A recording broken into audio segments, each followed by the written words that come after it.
Donc, après avoir vu le théorème du moment cinétique écrit sous forme vectorielle et qui a donné la possibilité de solutionner certains problèmes comme on avait vu pour l'exemple de tout à l'heure. Maintenant, on va énoncer un deuxième théorème, mais écrit sous forme scalaire, qui est le théorème de l'énergie cinétique. Théorème de l'énergie cinétique. Mais avant d'énoncer ce théorème, on va définir certaines quantités qui sont nécessaires à l'exposition de ce théorème. Donc, on va voir la première quantité, c'est le travail d'une force, F. D'une force F. Donc, soit un point M, donc M de masse M en mouvement, dans un référentiel R, donc, et soit OM le vecteur position, donc OM le vecteur position, et F la résultante des forces, F étant la résultante des forces appliquées à M dans R. Et donc, si on a OM, donc on peut définir la vitesse V de M dans R. Et le travail qu'on note dW de F dans R, donc le travail élémentaire dW de F dans R, il est égal à F scalaire d de OM, avec d de OM, c'est le déplacement élémentaire. Déplacement élémentaire de M, c'est-à-dire d de OM, c'est tout simplement la variation d de OM, je peux l'écrire, est égal à OM à l'instant t plus dt moins OM à l'instant t. Donc, comment je peux écrire ceci? Eh bien, dW avec V de M dans R est égal à d de OM sur dt par rapport à R, ce qui implique que d de OM est égal à V de M par rapport à R dt, donc ce qui implique que dW de F est égal à F scalaire V de M par rapport à R fois dt. Donc voilà le travail de la force. Et cette force, donc avec F scalaire, donc F scalaire V de M par rapport à R, je peux l'écrire dW de F par rapport à R sur dt, et ceci c'est la puissance, tout simplement, je peux la définir comme étant la puissance de la force F dans R. C'est la puissance de la force F, donc la puissance est égale à F scalaire V de M. Donc, puissance. Ici, donc, on définit le travail d'une force F comme étant dW de F est égal à F scalaire d de OM. Et la puissance, c'est tout simplement, c'est F scalaire la vitesse de M dans R. En termes d'unité, le travail il est exprimé en joules, et en termes d'unité, la puissance elle est exprimée en watts. Donc maintenant, on définit l'énergie cinétique. Énergie cinétique. Donc, l'énergie cinétique, que je note, l'énergie cinétique de la particule M de masse M dans un référentiel R, elle est donnée par 1/2, donc c'est une quantité scalaire, 1/2 M V de M par rapport à R au carré. Donc, c'est 1/2 de M qui multiplie la vitesse au carré. Donc, concernant le théorème de l'énergie cinétique, comment je peux l'écrire? Eh bien, si je prends D de EC de M par rapport à R, elle est égale à 1/2 M D de V carré de M par rapport à R,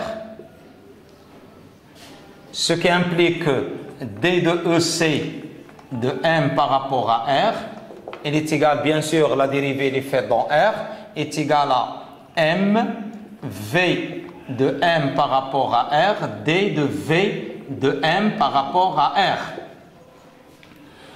Bon, donc, ce qui implique que or D M dV, or M dV de M par rapport à R sur dt fois dt, donc est égal à M dV de M par rapport à R. Donc ceci, il est égal à, ceci c'est M gamma de M par rapport à R fois dt qui est égal à F dt.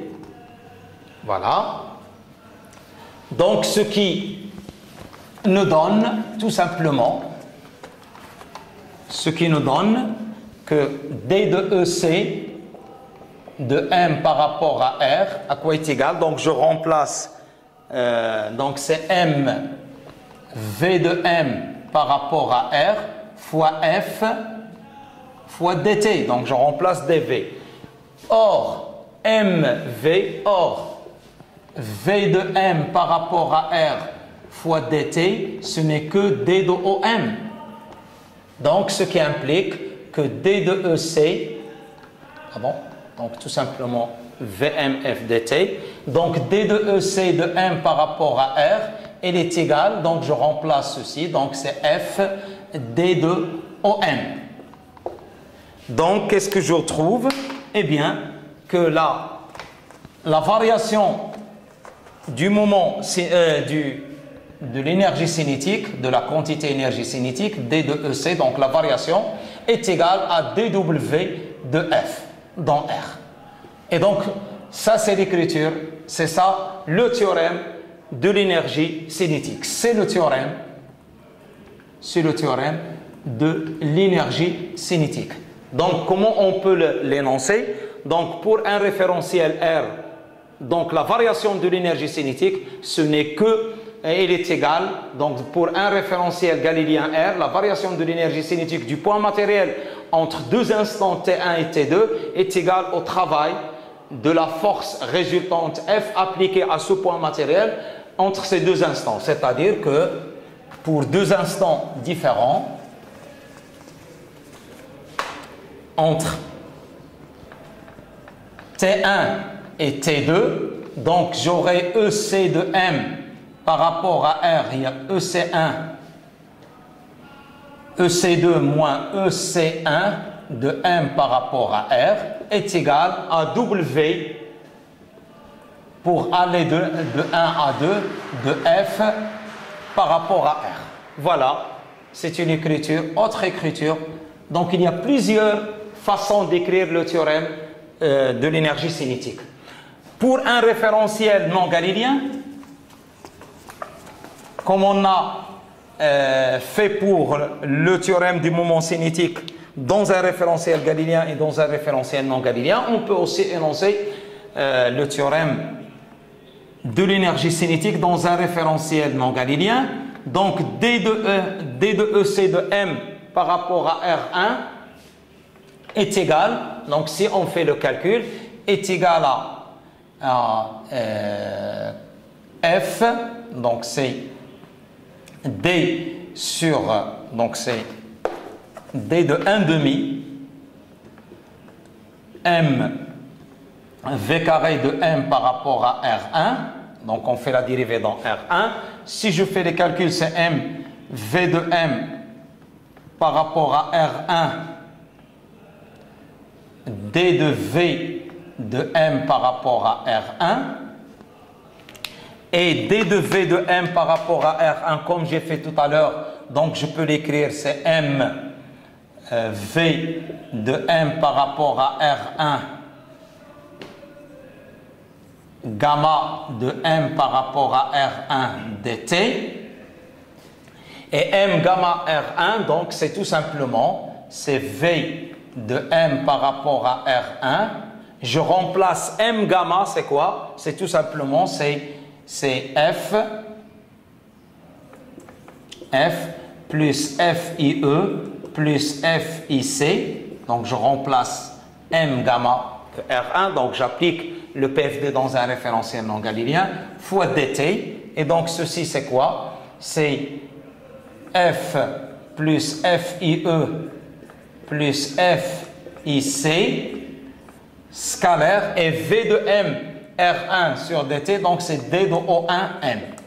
Et ceci, c'est quoi? C'est tout simplement, c'est dW de F plus FIE plus FIC par rapport à R1. Donc, voilà le théorème du moment cinétique, de l'énergie cinétique dans un référentiel galiléen, non galiléen. Donc, la variation de l'énergie cinétique dans un référentiel non galiléen est égale au travail de la force résultante F appliquée à M, plus le travail de la force d'inertie d'entraînement, plus le travail de la force d'inertie de Coriolis, mais par rapport au référentiel R1. Bien sûr, avec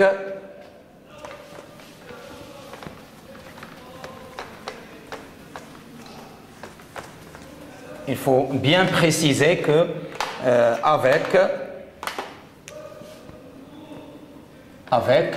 FIE DW avec dW de FIE par rapport à R1, quoi est égal? Eh bien, est égal à moins M gamma E de M par rapport à de M scalaire D de O1M.